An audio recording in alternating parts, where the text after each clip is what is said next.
80,000। अच्छा, ये जो मैं कर रहा हूँ ना, ऐसे भी कर सकते हैं। डिस्काउंट रेट क्या लें?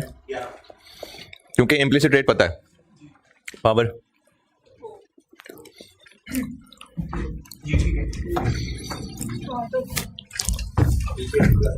नहीं बताता हूँ। अच्छा, और GR भी कर लूँ या 10,000?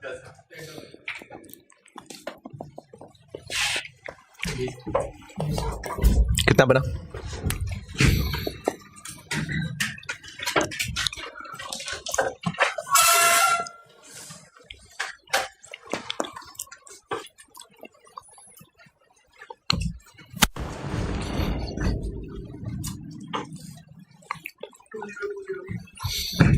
टू जीरो बस।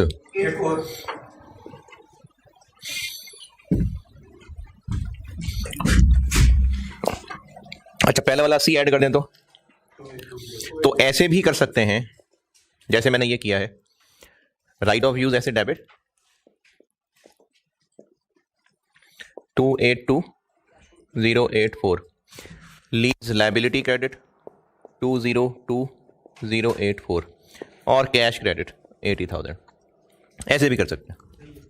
और अगर IS की वर्डिंग देखेंगे ना तो वो वर्डिंग ये है। लेकिन अगर आप ऐसे कर लें कि 282 से ये डेबिट, लीज लायबिलिटी 282 से क्रेडिट, और साथ ही फिर अगली entry lease liability debit cash credit, तो भी ठीक है। फिर इसके अलावा IDC है, right of use asset debit cash credit. कितना? Right of use IDC 8,000। और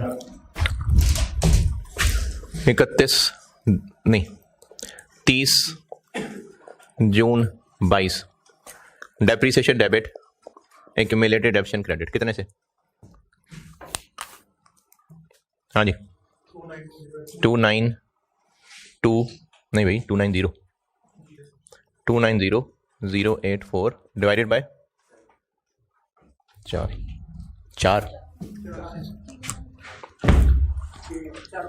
GRV है तो एसेट वापस जाना है, इसलिए बस लीज टर्म, साथ का कुछ भी नहीं करना। और 290 ये ऐसे कितना हो गया? 7।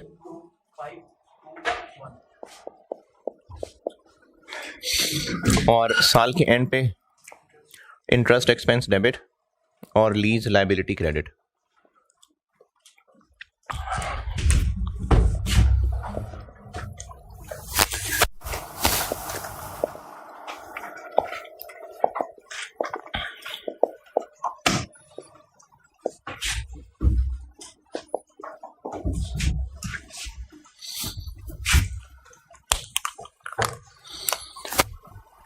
आप ऐसे भी कर सकते हैं, ये जो मैं सर कर रहा हूं काम, कि 282,084 और 80,000।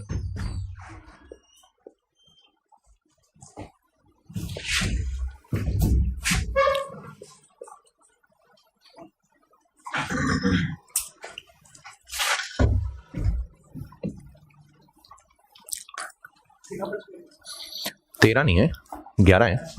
इम्प्लिसिट रेट पता है ना? टेट्रा 2। अच्छा, ये मैं टेबल पूरा बना रहा हूँ।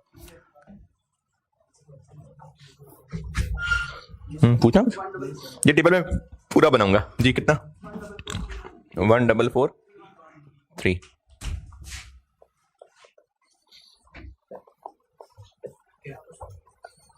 15874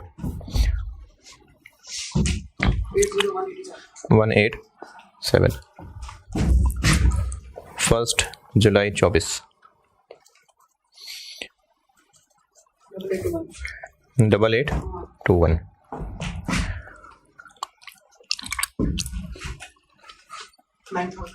9000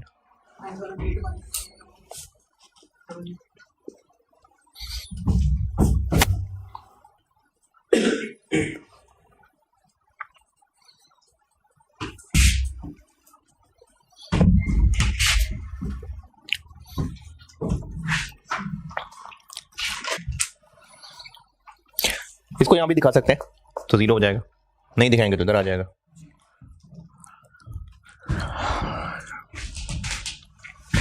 तो इंटरेस्ट एक्सपेंस डेबिट और लीज लायबिलिटी क्रेडिट 22,229। इसको ऐसे भी बना सकते हैं और ये भी कर सकते हैं कि 282 की जगह 202 लिखें और इधर इधर कुछ भी नहीं तो 202। फिर अगली लाइन में ऐसे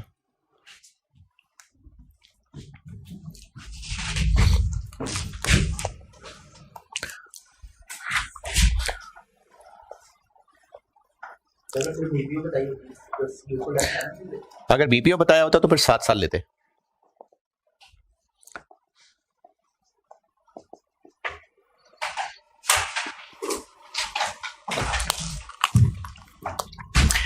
डेप्रिसिएशन 72521, इंटरेस्ट एक्सपेंस 22229, पीपीई 290 084 में से 72521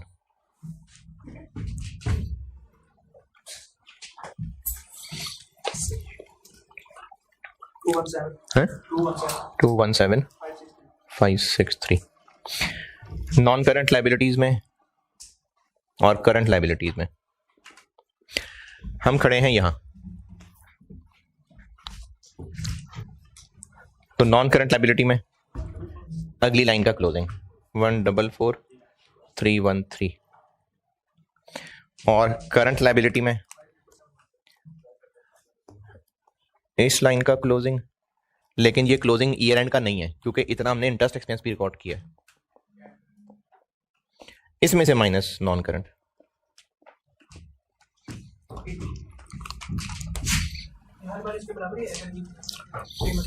जरूरी नहीं है, अगर एक साल में एक पेमेंट है तो फिर आएगा, पता नहीं। ये है जी सारा सवाल सामने, इसको देखें, इसमें कोई फिगर्स में इख्तलाफ परेशानी तकलीफ है तो बताएं।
हाँ जी रेहान, इसको कवर भी करना था सारा, वो मैंने बस एंड वाला 10,000 बताना था। अच्छा सवाल में तो नहीं, वैसे कह रहा हूं, एंड पे एसेट लेसर बेच दे 70,000 का, 70,000 का बेच दिया, तो लेसी को कितने पैसे देने पड़ेंगे? कोई भी नहीं। तो एंट्री फिर क्या करे लेसी? खत्म होगी इसकी liability, lease liability debit, P&L credit. और अगर एसेट बेका 42 का तो 8 देना पड़ेगा। क्या एंट्री करें? Lease liability debit 10, cash credit 8। तो जब कल को एसेट को वापस करेगा लेसर को और वो मार्केट में बेचेगा तो लायबिलिटी खत्म, और जो इसका डिफरेंस है वो P&L। ये हो गया बेसिक सा लेसी। अब आते हैं इसमें मुश्किल चीज है।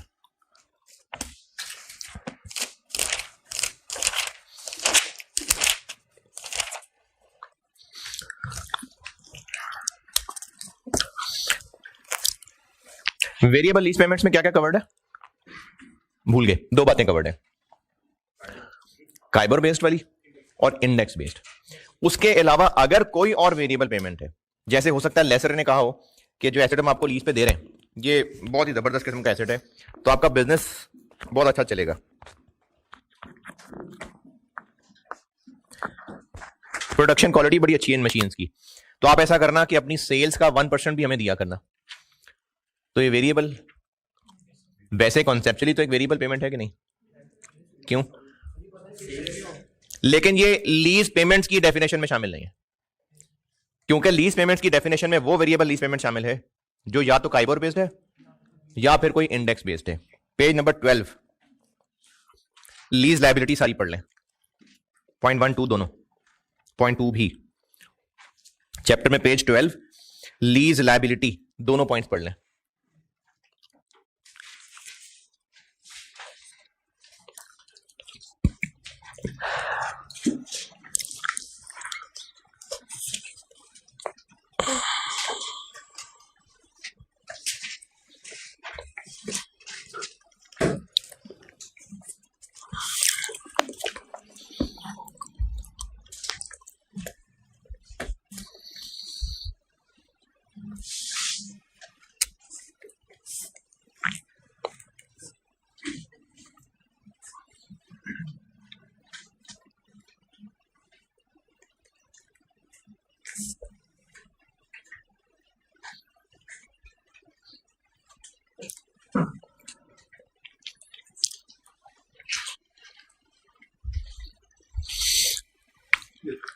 हाँ जी, यानी ये जो सेल्स का 1% देना है, ये जिस साल की सेल्स का हुआ करेगा उनका 1% उस साल में एक्सपेंस बन जाएगा।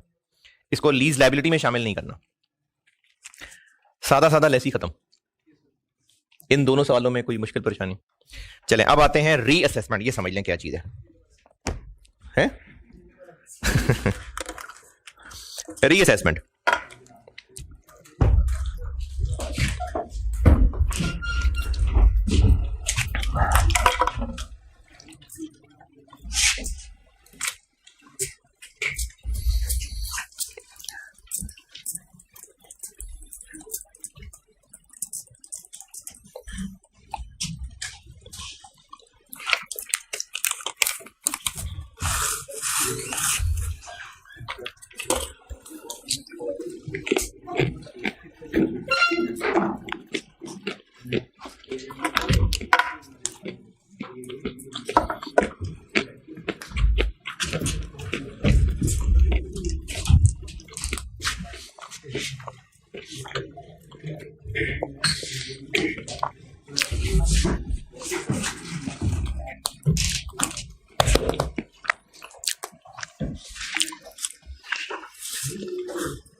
इस एंट्री की अमाउंट क्या है?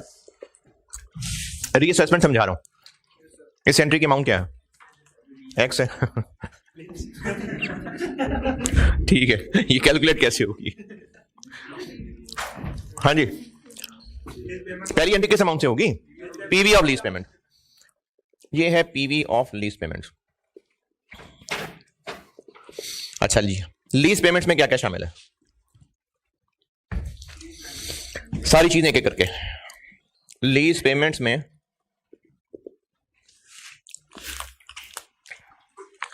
फिक्स्ड लीज पेमेंट शामिल है और फिक्स्ड लीज पेमेंट्स का मतलब जो हर साल बराबर है, तय है। इनकी मिसाल हो गई फिक्स्ड रेंटल्स। अच्छा जी, इसमें से लीज इंसेंटिव। अच्छा, और क्या था? Variable lease payments. और इसमें शामिल हैं बेस्ड ऑन दो चीजें, काइबर और कोई सीपीआई कह लें, इंडेक्स कह लें। और क्या था? ठीक है, और क्या? कोई बात नहीं, याद नहीं, देख के बता दें। बीपीओ प्राइस है और टर्मिनेशन पेनल्टी है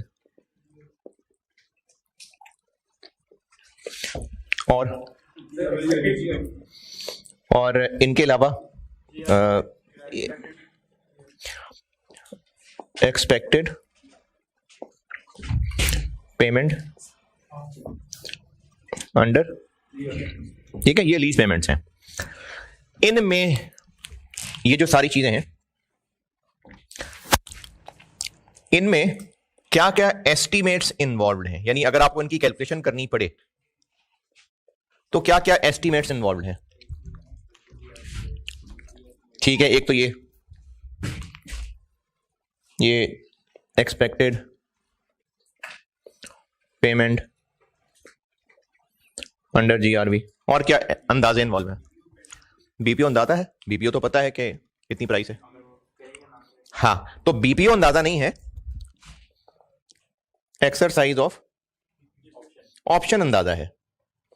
अब वो एक्सरसाइज ऑफ ऑप्शन बीपीओ वाली भी हो सकती है और टर्मिनेशन वाली भी हो सकती है। अच्छा जी, और कोई अंदाजा?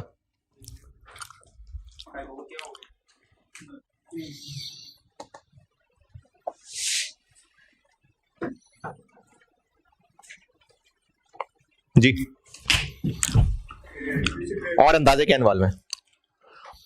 अच्छा, ये एक्सरसाइज ऑफ ऑप्शन में एक और अंदाजा है, लेकिन वो मैं भी लिखता हूं। इसमें एक और अंदाजा लिखता हूं। और क्या अंदाजे इन्वॉल्व है?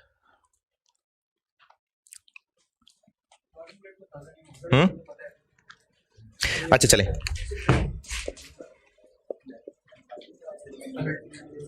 ये नहीं है, ये नहीं होता अंदाजा। लीज टर्म, दो चीजें डिफाइन की थी उसमें। Lease term non cancellable period plus दो ऑप्शनल पीरियड थे, एक टर्मिनेशन वाला था और एक एक्सटेंशन वाला भी तो था। तो ये तीन ऑप्शंस इन्वॉल्व हैं। बीपीओ परचेज ऑप्शन इन्वॉल्व है, टर्मिनेशन और एक्सटेंशन, ये लीज टर्म को अफेक्ट कर रही हैं दोनों। अच्छा, मैं लीज पेमेंट्स की बात कर रहा हूं तो उसमें लीज टर्म कहां से आ गए? हमने पीवी ऑफ लीज पेमेंट्स 4 साल की पेमेंट्स लेनी है कि 7 साल की पेमेंट्स लेनी है, तो लीज टर्म आ गई ना बीच में। और क्या एस्टिमेट्स हैं?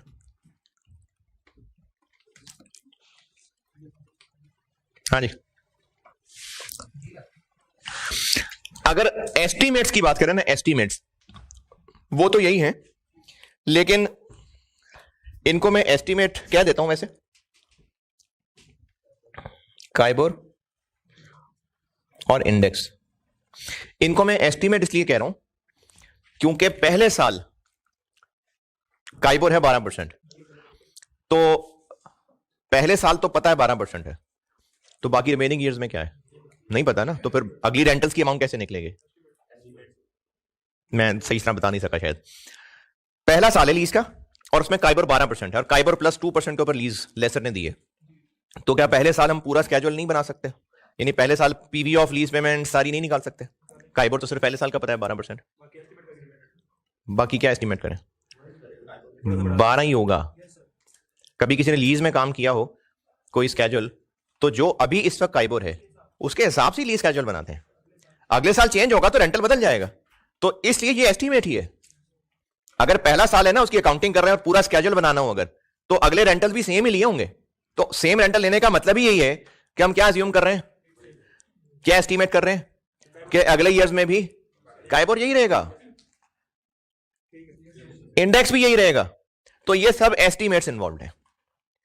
अगर इनमें चेंज हो जाए तो लीज लायबिलिटी की फिगर बदलनी पड़ेगी, ये रीअसेसमेंट है। क्योंकि ये सारी चीजें वो हैं जिनका इफेक्ट पड़ा हुआ है लीज लायबिलिटी की कैलकुलेशन पे। क्यों? क्योंकि पीवी ऑफ लीज पेमेंट्स जो कि ये अंदाजे लगा के निकाली गई है, उससे राइट ऑफ यूज डेबिट और लीज लायबिलिटी क्रेडिट की हुई है। तो अब चूंकि इन अंदाजों की बेस पे ये कैलकुलेशन है, तो अगर कुछ साल गुजरने के बाद इन अंदाजों में हो जाए कोई चेंज, तो फिर उस चेंज को अगर अमाउंट बढ़नी है तो ये एंट्री मजीद, ये एंट्री, क्योंकि इसी अमाउंट से इफेक्ट राइट ऑफ यूज भी हुआ हुआ है और इन्हीं अजम्पशन से लीज लायबिलिटी भी इफेक्ट हुई भी है।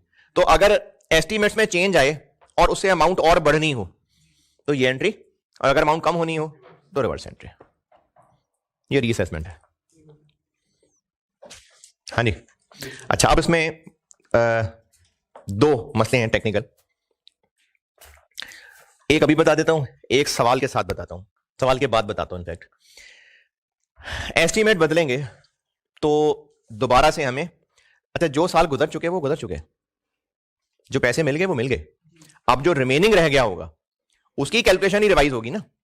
तो अब डिस्काउंट रेट पुराना वाला ही यूज होगा या नया वाला? दोबारा देखें, कुछ साल गुजरने के बाद इन एस्टीमेट्स में हो गई चेंज, तो इसको कैसे हैंडल करना है, ये रीअसेसमेंट है। इनमें अगर एस्टीमेट चेंज होगा तो हमें PV of lease payments, in fact PV of remaining lease payments, PV of remaining lease payments ना डिस्काउंट करनी पड़ेंगी। तो उनको डिस्काउंट उसी ओरिजिनल वाले पे करना है या रिवाइज करना पड़ेगा? इसमें दो कैटेगरीज हैं। अगर तो ये वो चीजें हैं जिनसे लेसर को कोई फर्क नहीं पड़ा, इसमें से क्या चीज है जिसको लेसर को कोई फर्क नहीं पड़ रहा?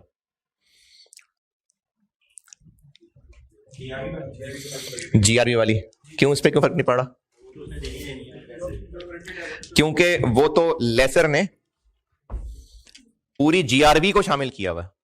अभी जो मैंने पिछला सवाल किया था उसमें लेसर ने तो 50,000 की अकाउंटिंग की होनी है, लेसी 10,000 की अकाउंटिंग कर रहा था। अभी जो मैंने सवाल इससे पहले किया है उसमें जीआरबी 50 थी, लेसी को लगता था कि मुझे 10,000 देने पड़ेंगे, तो लेसर ने तो पूरे 50,000 को लीज पेमेंट में शामिल किया होगा, लेसी ने 10 को शामिल किया होगा। लेकिन अब जैसे जैसे हालात चेंज होंगे तो लेसी को हो सकता है अब लगता हो कि 10 नहीं अब तो 25 देने पड़ जाएंगे। तो इससे लेसर पे क्या फर्क पड़ रहा? कोई फर्क नहीं पड़ रहा। इसी तरह से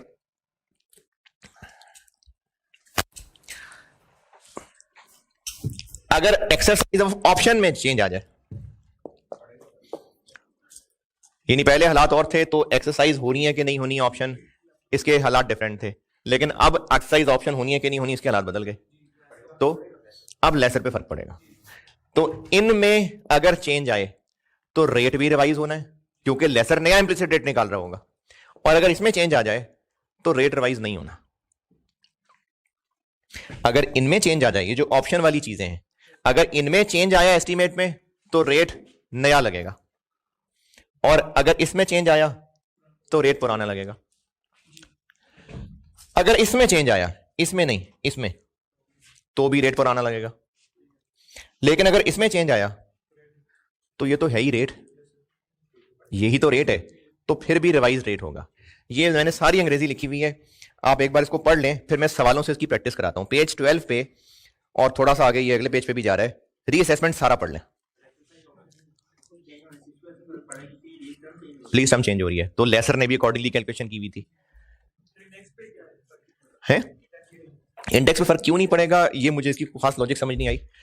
मैंने तो वो लिए जो, ये मुझे जो खुद समझ आई है बात कि इन पे चूंकि लेसर ने भी फर्क डाल लेना है तो इसलिए इंप्लिसिट रेट रिवाइज हो रहा है, इसमें लेसर पे कोई फर्क नहीं पड़ रहा इसलिए इसमें डिस्काउंट रेट भी सेम रखना है। इसकी मुझे कोई खास वजह समझ नहीं आई कि इसमें क्यों ओरिजिनल रेट लेना है, 12 लेना है। इंडेक्स क्या है? इंडेक्स क्या होता है? ये जो महंगाई होती है ना, इसको मैयर करने के लिए एक टेक्निक यूज होती है, इंडेक्स नंबर। तो कंज्यूमर प्राइस इंडेक्स एक चीज होती है कि जैसे अगर पिछले साल सारी चीजों की कीमतें 5,000 रुपए थी, तो अब अगले साल अगर 5,500 रुपए हो गई हैं तो उसका मतलब 10% महंगाई हो गई है। तो बल्कि इसको 5,000 नहीं सही मैंने कहा, अगर एक साल सारी चीजों की कीमतें 100 हैं, एक बेस बना लिया 100, और अगले साल 110 हो रही है, तो 10% महंगाई है। तो ये कंज्यूमर प्राइस इंडेक्स होता है कि पिछले साल 100 था अब 110 हो गया। तो ये महंगाई मैयर करने का एक तरीका होता है। रीअसेसमेंट वाली सारी अंग्रेजी पढ़ लें, इसकी प्रैक्टिस कराता हूं। ये मैंने आपको सारी अंग्रेजी समझा दी रीअसेसमेंट वाली। पहले पॉइंट में एक हाउ एवर वाली बात देखिए, अगर पढ़ के समझ आती है तो ठीक है, नहीं तो पढ़ लें, पहले सारा सारा पढ़ लें, रीअसेसमेंट सारा पढ़ लें।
है जी, बीपीओ नहीं चेंज होना।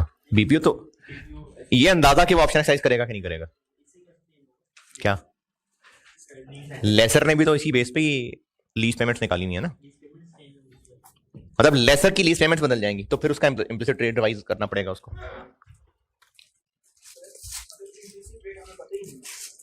अच्छा ये चीज लेसर में तुमने नहीं पढ़ी कि अगर ये चीजें रिवाइज हो जाए तो क्या। लेसर में ना स्पेसिफिकली इनका लिखा कुछ नहीं है, लेकिन लेसर के पीछे जो सारी लॉजिक है ये उस लॉजिक के अंदर अंडरस्टूड है कि किसी पॉइंट ऑफ टाइम पे अब लेसर की ये सारी कैलकुलेशन चेंज हो गई हैं, तो फिर क्या करेगा, अब वो जहां खड़ा है और अब से ऑनवर्ड जो रिमेनिंग कैश फ्लोज आने उसका एक नया इम्प्लिसिट रेट निकालेगा, क्योंकि इम्प्लिसिट रेट की लॉजिक ही यही है कि जो इनकम है उसको ओवर द पीरियड फैलाना है। तो लेसर सिर्फ इतना करेगा कि जहां इस वक्त मौजूद है वो जो बैलेंस आ गया सो आ गया, ये लिखा नहीं हुआ है इसके अंदर, लेकिन लॉजिकल बात अंडरस्टूड है कि जहां खड़ा हुआ है वो लेसर रिसीवेबल जितना आ रहा है, अब जो रिमेनिंग लीज टर्म के अंदर इनकी वजह से फर्क पड़ा है या इसकी वजह से फर्क पड़ा है या इसकी वजह से फर्क पड़ा है, तो अब वो एक नया इम्प्लिसिट रेट निकालेगा और वो आइंदा टेबल में यूज किया करेगा।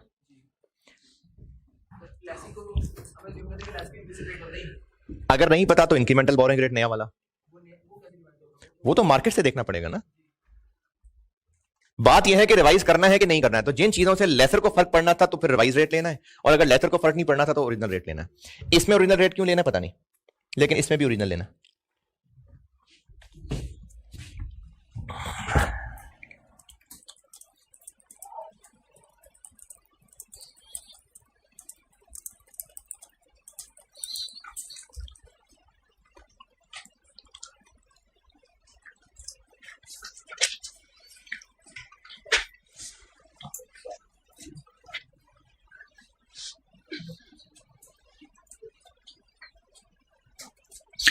बाबर आजम तो गया भाई।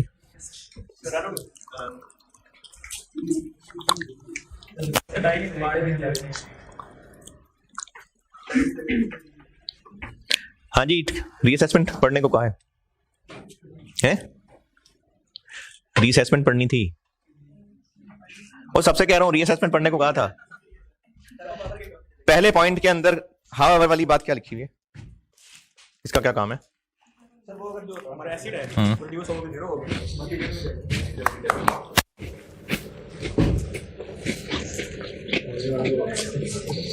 पॉइंट 1 का मतलब ये है कि अगर इन एस्टीमेट्स में चेंज की वजह से वैल्यू कम हो रही है तो एंट्री क्या होगी? अब एसेट क्रेडिट करना पड़ गया 200 से, जबकि वो डेप्रिशिएट होता होता रह ही 160 गया, तो 40 पे पीएनएल में जाएगा। ये मतलब है पॉइंट 1 के हाउएवर का।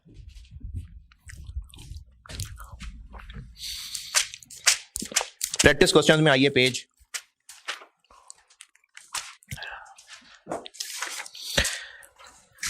पेज 13। प्रैक्टिस क्वेश्चन में पेज 13।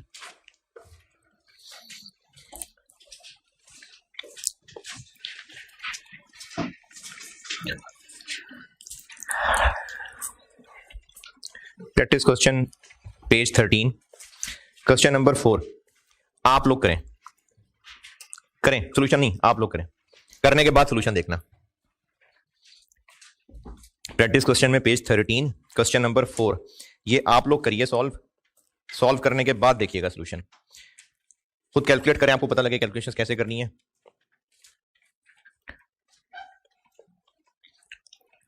अगर लिख के सॉल्व करते मौत पड़ती है तो कम से कम कैलकुलेशन जरूर कर लें, जबानी दबानी, लेकिन सोल्यूशन पहले नहीं देखना, पहले खुद कैलकुलेशन करनी है। क्वेश्चन नंबर 4 का है practice question page 13 question number 4 on 1 July 15 ABC acquired a machine, ये वाला करिए।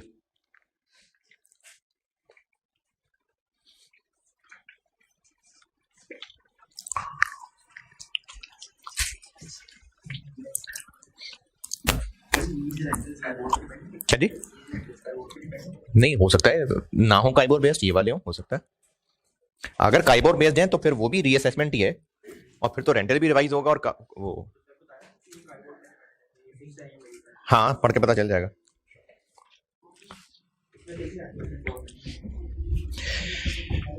आप बताएं फिक्स्ड है कि नहीं? फिक्स्ड ही है। क्वेश्चन 4 करना है, क्वेश्चन 4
छोटा सा सवाल है यार, लेकिन करेंगे तो फिर हैं।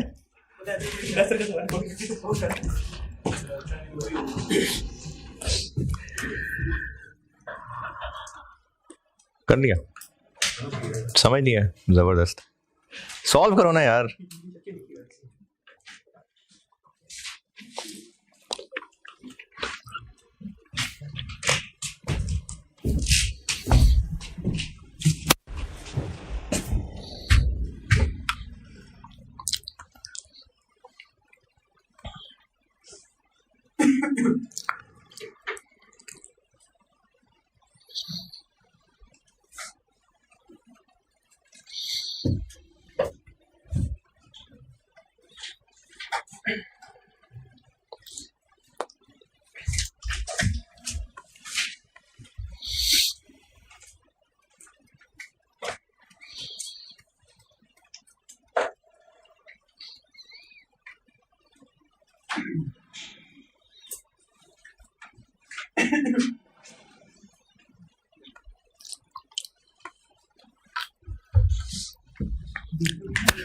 बस इससे ज्यादा देर का सवाल नहीं था यार।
हाँ जी,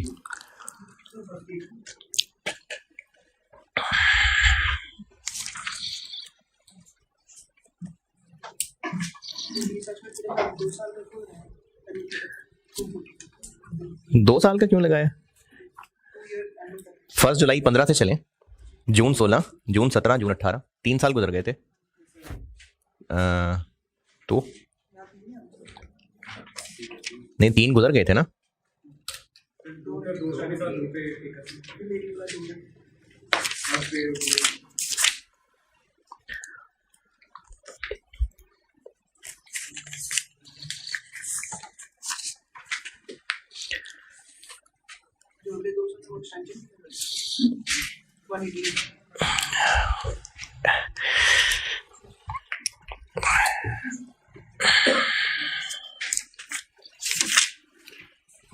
आगे एक्सटेंशन वाले 2 साल है ना, वो 180 पे लगेंगे। यानी 5 में से 3 गुजर गए, पीछे 2 रह गए, 2 40 वाले, और एक्सटेंशन वाले मजीद 2 हैं, वो 1 80 वाले हैं, और लेकिन वो डिलेड है, तो उनको फिर दोबारा वापस 2 साल और डिस्काउंट करना पड़ा।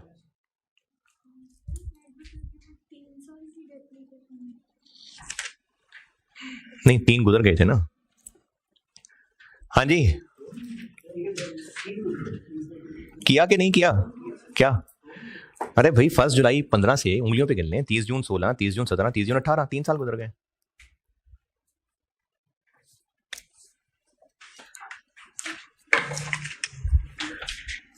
अरे भी तो मॉडिफिकेशन भी करानी है, वो तो कॉम्प्लिकेटेड है। हैं?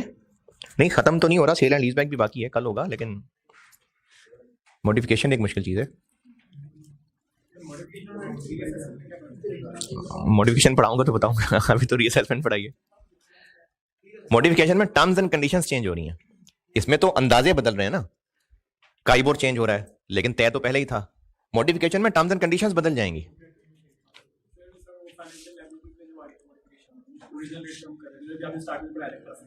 वो तो मैंने लेसर पढ़ाया था, मॉडिफिकेशन वही है, लेकिन वो लेसर की अकाउंटिंग थी, अब लेसी की अकाउंटिंग है, ये अलग है। हाँ भाई, प्रैक्टिस क्वेश्चन 4, 3 साल गुजर गए थे, तो 3 साल में 5 जो ओरिजिनल वाले थे उनमें से 2 रह गए, और अब एक्सटेंशन की उम्मीद है, पहले नहीं थी, तो इसलिए अब वो एक्सटेंशन वाले को भी काउंट किया, तो उन 2 साल एक्सटेंशन में जो 180 है उनकी डिस्काउंटिंग भी साथ मिलानी पड़ी। और चूंकि ये ऑप्शन एक्साइज चेंज वाला पॉइंट है, तो नया वाला रेट लेना पड़ेगा, इसलिए पहले 8 होता था, तो अब 10 लेना पड़ेगा। और लाइबिलिटी बढ़ रही है, तो right of use debit, liability credit. ठीक है, डन। प्रैक्टिस क्वेश्चन 5 पढ़ें। प्रैक्टिस क्वेश्चन 5, इसमें एक कैलकुलेशन मैं बताता हूं, उसके बाद फिर आप ही करेंगे इसको। प्रैक्टिस क्वेश्चन 5 पढ़ लें।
फर्स्ट जुलाई 16 एग्रीमेंट किया था, लीज टर्म 8 साल तय की थी, और लीज रेंटल रखा था 1 जुलाई एडवांस में, और इसके लिए एग्री हुआ था कि 2 साल बाद वो जो तीसरा रेंटल हुआ करेगा, यानी हर तीसरा रेंटल चेंज हो जाएगा, और वो उस वक्त के सीपीआई के मुताबिक एडजस्ट होगा।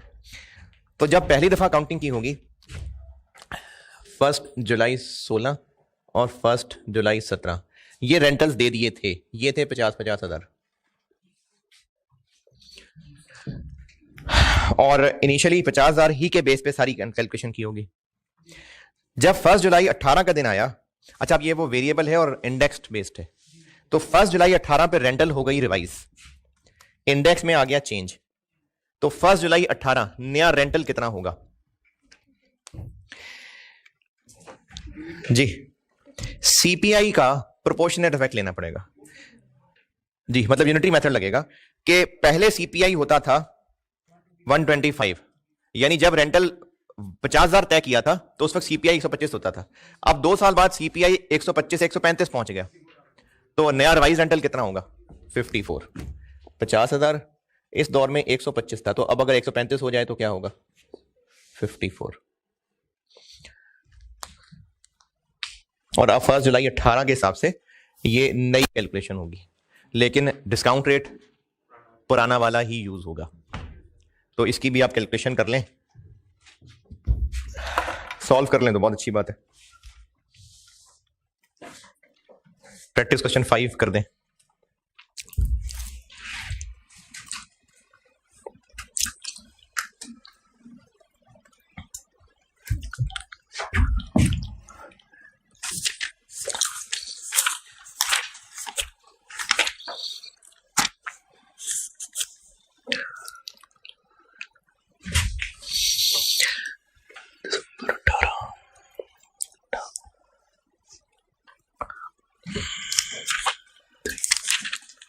नोटिफिकेशन है ओके।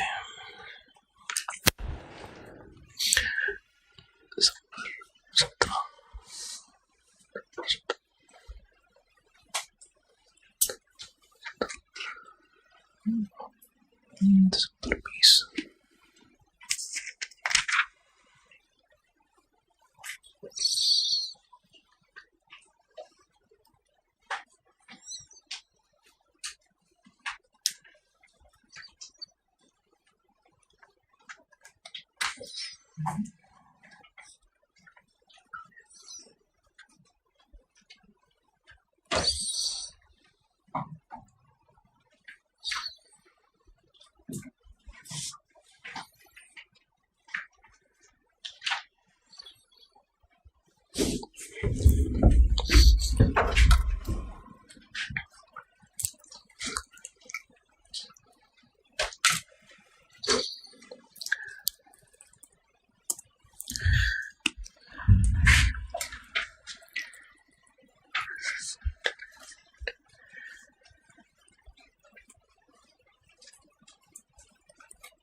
फखर जमान ने बड़ा स्कोर कर दिया यार, 20 करके आउट हो गया। हाँ 20 करके आउट हो।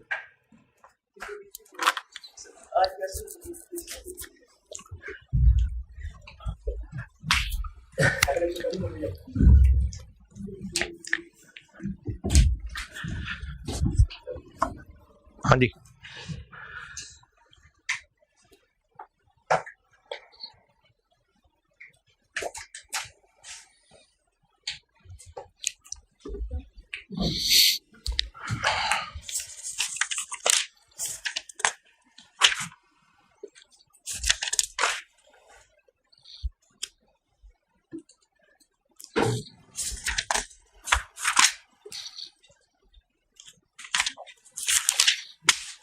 ठीक है, डन।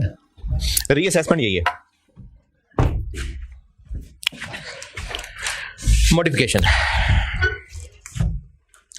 Reassessment done, modification.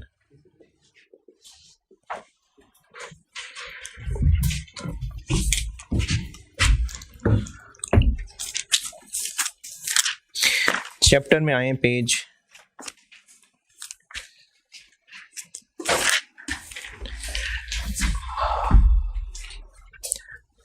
यार एक सवाल होमवर्क कर देंगे, पौना सवाल, 2/3 सवाल इनफैक्ट। हाँ जी, अगर कर देंगे होमवर्क तो मेहरबानी है, नहीं तो मुझे भी करना पड़ेगा।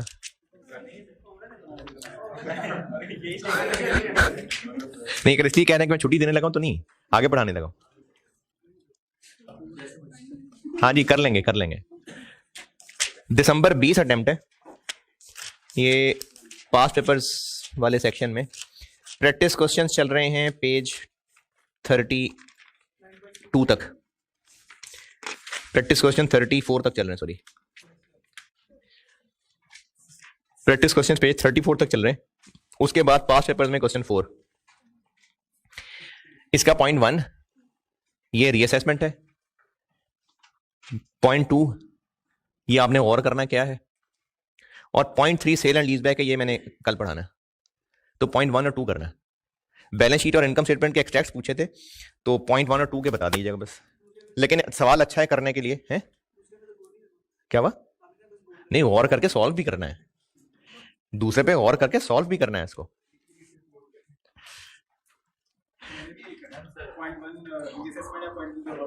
नहीं, और करके सवाल करना है। पॉइंट 2 में बता नहीं रहा ना कि क्या है, पॉइंट 2 में बता नहीं रहा कि क्या है, लेकिन वो फिर सस्पेंस ही सारा वो करने वाली बात ही रह जाएगी ना। तो पॉइंट 3 नहीं करना, वो सेल एंड लीज बैक है, वो मैं कल पढ़ाऊंगा। पॉइंट 1 और 2 करना है जी, है लेसी का सवाल है, लेसी का सवाल है ये।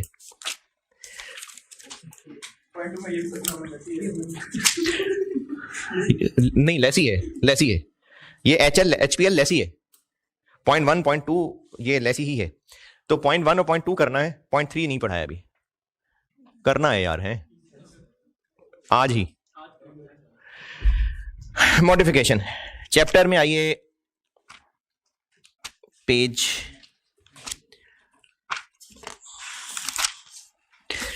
पेज 13, चैप्टर में पेज 13।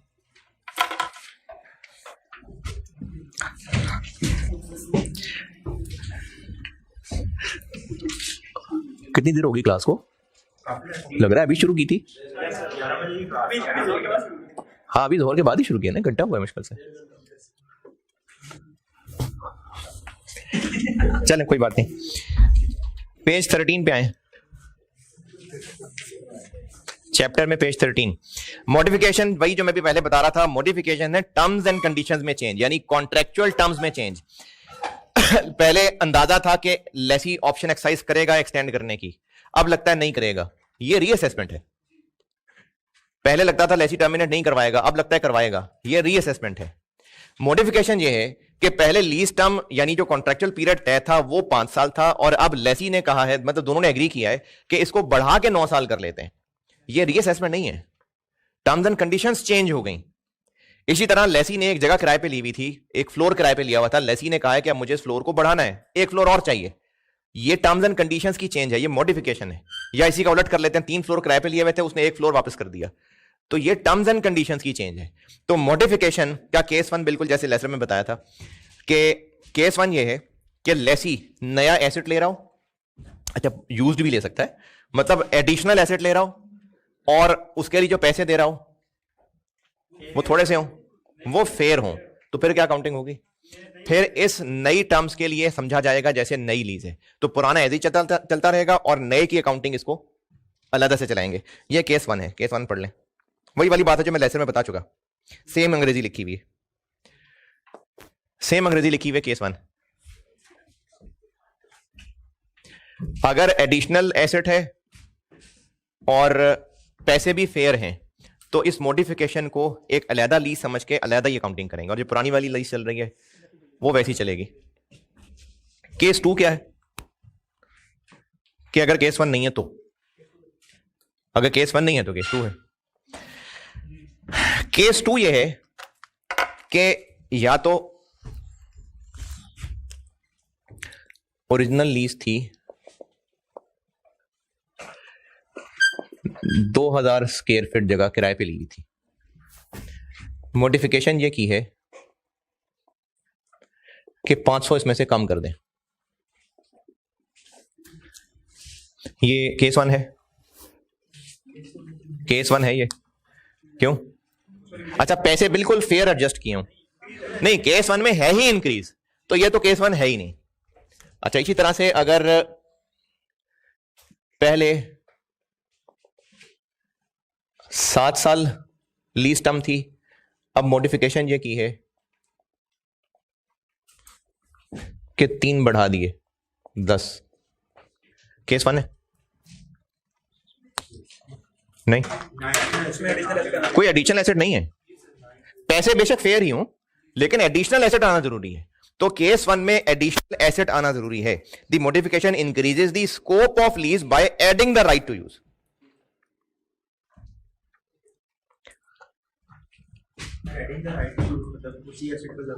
नहीं, हाँ तो उसी एसेट का ज्यादा राइट तो यही होगा ना, यानी ओरिजिनल था 3000 स्क्वायर फीट, इस बिल्डिंग में हमने 3000 स्क्वायर फीट जगह ली हुई थी, अब 1000 हमने और ले ली, हाँ ये है addition. Adding the right to use 1 और मोर अंडरलाइंग एसेट्स, एसेट में इजाफा हो रहा है।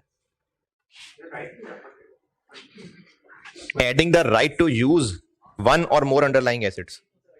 अगर 1 साल के लिए 7 साल के लिए एक एसेट दिया हुआ है, हाँ, और उसके 3 साल और आगे राइट अलग है, यूज का राइट टू यूज अलग है, इधर राइट टू यूज 1 अंडरलाइन और उसमें एसेट नहीं आया, एसेट ऐड नहीं हो रहा अपने साथ सही है।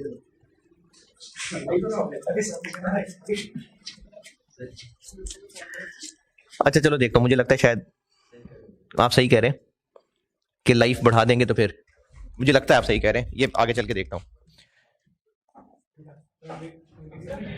है नहीं अंग्रेजी वही है, वो जो मैं बात लाइफ की मिसाल दी थी वो इस पे सोचता हूं कि लाइफ बढ़ने से एडिशन हो रही है कि नहीं हो रही।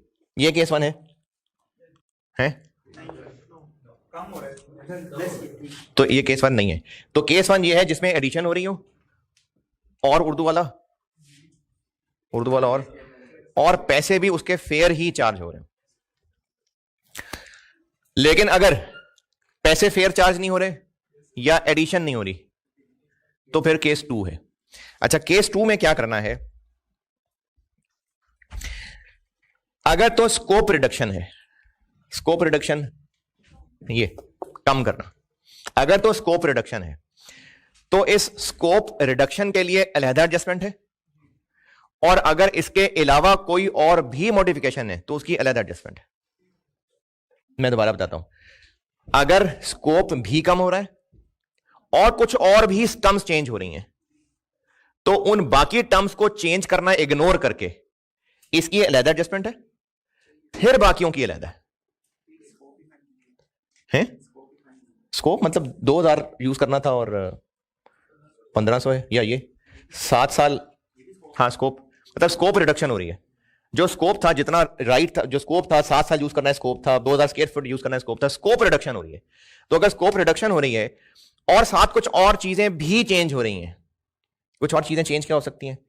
हो सकता है रेंटल चेंज हो जाए, तो स्कोप चेंज हो रहा हो, नहीं सॉरी स्कोप रिड्यूस हो रहा हो सिर्फ, तो फिर तो एक ही चेंज है।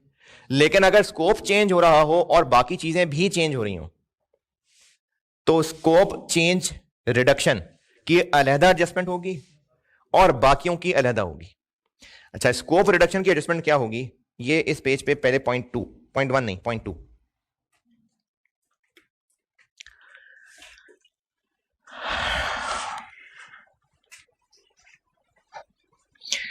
एसेट भी कम करेंगे, लायबिलिटी भी कम करेंगे। कितना कितना कम करेंगे, लायबिलिटी कितनी कम करेंगे इसकी अलहदा कैलकुलेशन है, एसेट कितना कम करेंगे इसकी अलहदा कैलकुलेशन है। जैसे ये मिसाल केस 2 है कि ये मिसाल केस 2 है, स्कोप रिडक्शन ये है कि ये अगर 1 जुलाई 19 को स्कोप रिडक्शन हो रही है और इस वक्त राइट ऑफ यूज 3.5 लाख रुपए बुक्स में बैलेंस आ रहा था और लीज लायबिलिटी का बैलेंस आ रहा था 284। अगर 1 जुलाई 19 को मॉडिफिकेशन हो रही है और ये दोनों बैलेंसेस आ रहे थे इस दिन, तो स्कोप रिडक्शन हो रही है। इन दोनों को कम करेंगे कि बढ़ाएंगे?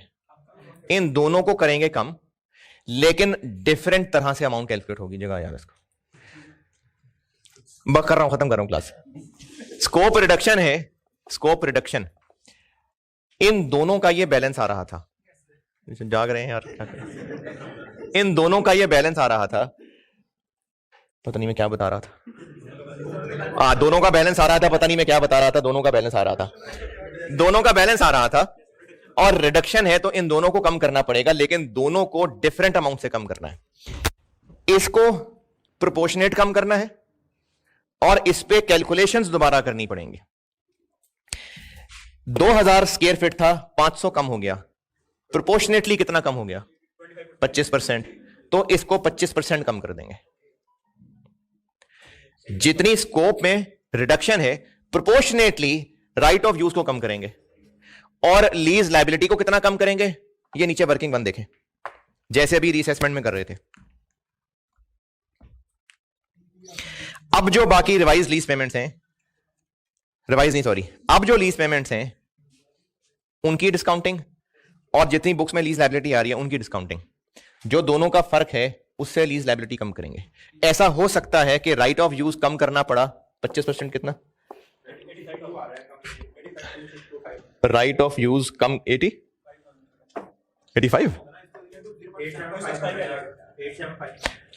350,000 को 25% करें, 87500। इतने से एसेट क्रेडिट हो सकता है। लीज लायबिलिटी में कमी करनी ही पड़ रही हो, 72,000 हो सकता है, और जो डिफरेंस है वो P&L।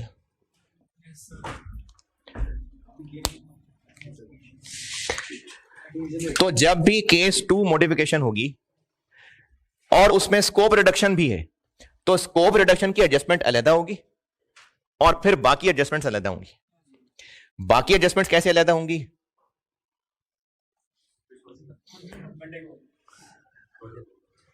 अभी होंगी कि कल होंगी? मॉडिफिकेशन तो चलेगी अभी।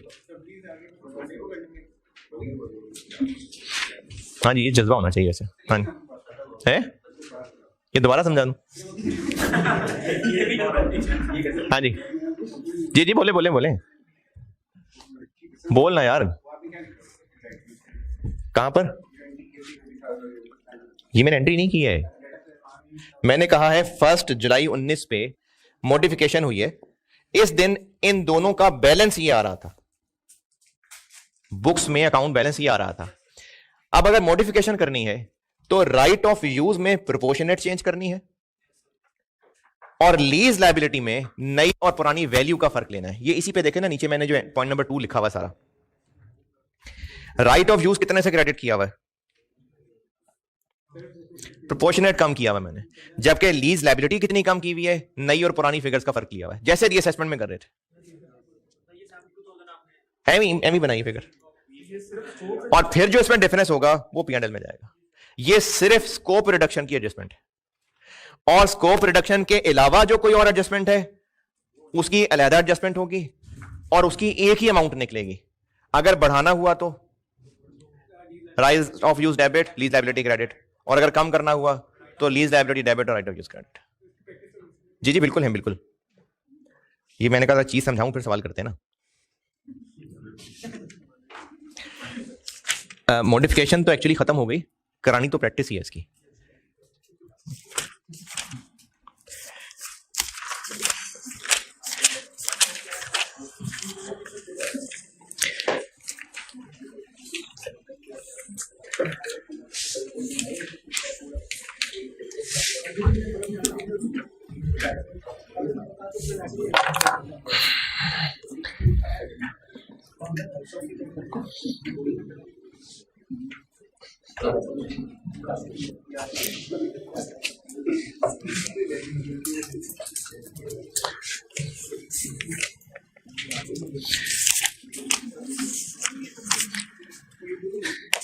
चलें एक सवाल जबानी जबानी देख लें, बाकी कल करा देता हूं। प्रैक्टिस क्वेश्चन 6 देखें।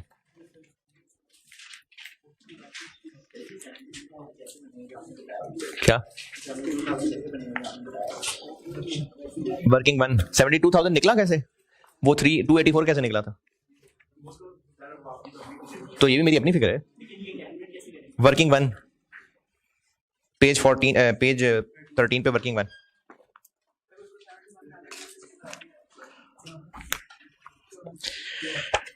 प्रैक्टिस क्वेश्चन 6 देखें। अच्छा लेसर का ना देख लेना, पेज नंबर प्रैक्टिस क्वेश्चन में पेज 13 पे है।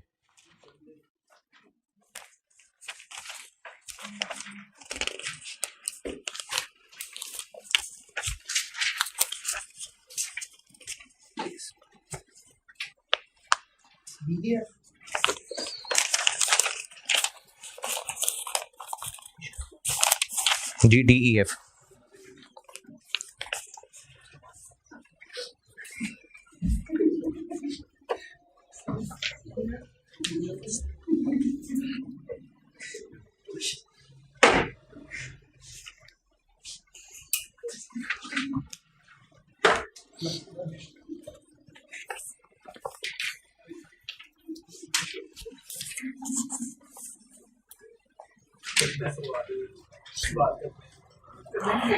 पढ़ना है, मैं बताता हूँ जबानी।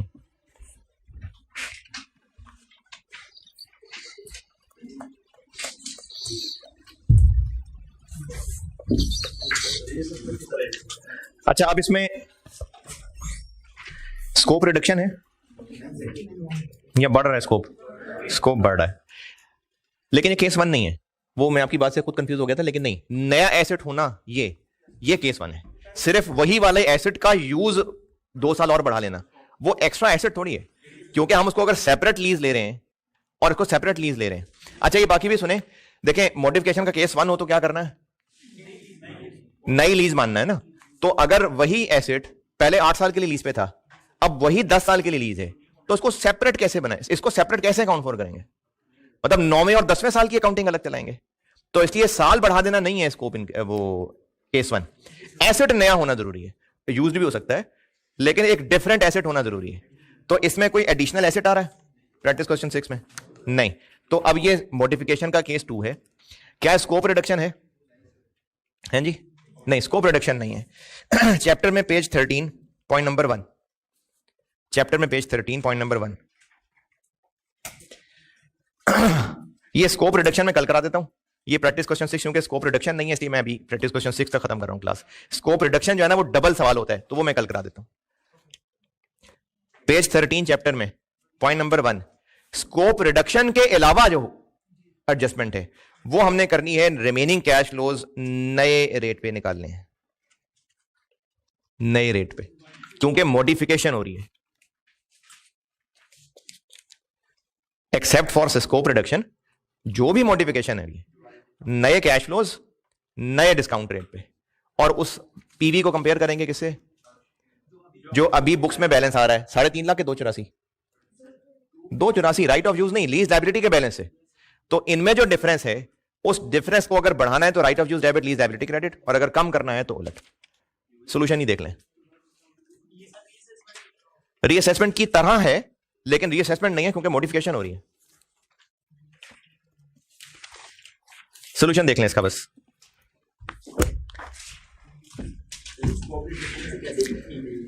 इसमें स्कोप रिड्यूस थोड़ी हो रहा है, अरे साल बढ़ा रहे हैं ना। अकाउंटिंग में क्या फर्क है वो कल बताऊंगा ना, डबल एडजस्टमेंट करनी पड़ती है। इसको अलग एडजस्ट करना होता है, इसको अलग एडजस्ट करना होता है। स्कोप रिडक्शन में इन दोनों को अलग अलग एडजस्ट करना है और गेन लॉस निकालना है, जबकि स्कोप रिडक्शन के अलावा जो कोई और मॉडिफिकेशन है वो सेम अमाउंट से दोनों को डेबिट क्रेडिट करना। तो स्कोप रिडक्शन में ना एक डबल एडजस्टमेंट करनी पड़ती है, वो मैं कल कराऊंगा।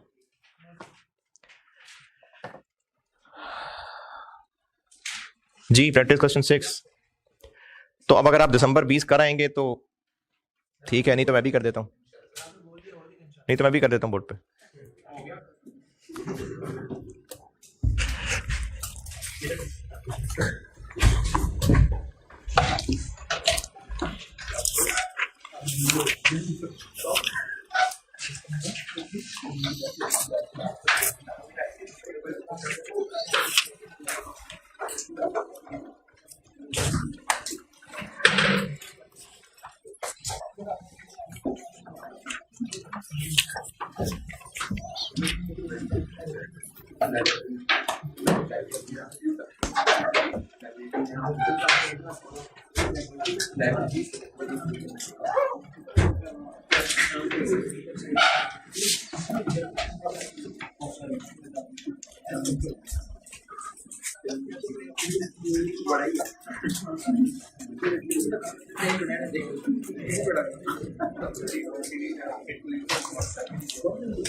मुस्लिम 6853।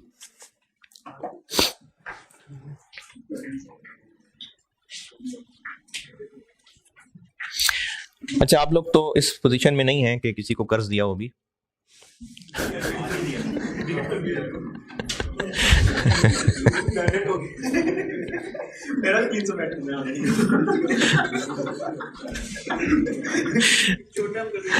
लेकिन चलें, जब आप साहिब हैसियत हो, अच्छा सुन लो ना, कल को जब साहिब हैसियत हो और किसी को कर्ज देने की पोजीशन में आए,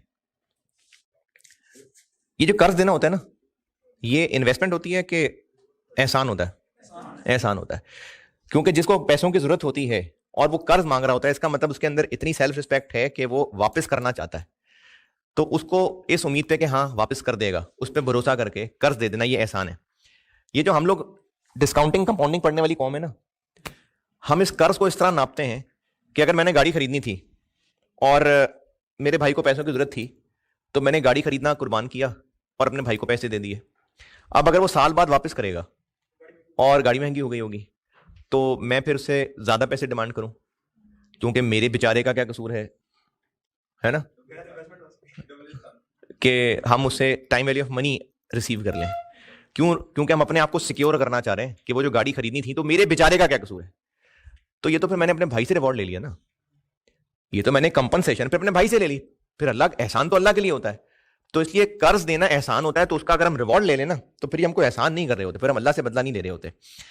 अच्छा, अब कर्ज देना, कर्ज दिया हुआ वापस लेना, ये हक है वापस लेना। और अगर मकरूज दुनिया में पैसे वापस नहीं कर सकेगा, तो उसकी मौत के साथ ये खत्म नहीं हो जाएगा, आखिरत में वापस करने पड़ेंगे उसको, और कल को उसके पास पैसे नहीं होंगे, तो फिर नेकियां देनी पड़ेंगी। तो ये जो कर्ज है ना, ये कैरेट डाउन ब्रॉड डाउन होता है। तो इसलिए अगर हम लोग अपने ऊपर देखें, ध्यान रखें कि अगर कर्ज लिया हुआ ना किसी का, इवन के किसी दुकान से चीज खरीदी थी ना कि पैसे कल दे दूंगा मैं, तो ये कर्ज ही है। कोई दोस्तों से कर्ज लिया हुआ है, कोई टीचर से अगर कर्ज लिए हुए हैं, तो नहीं, कैमरे वाले को कह रहा हूं, तो ये कर्ज हैं, कर्ज ये वापस करने होते हैं।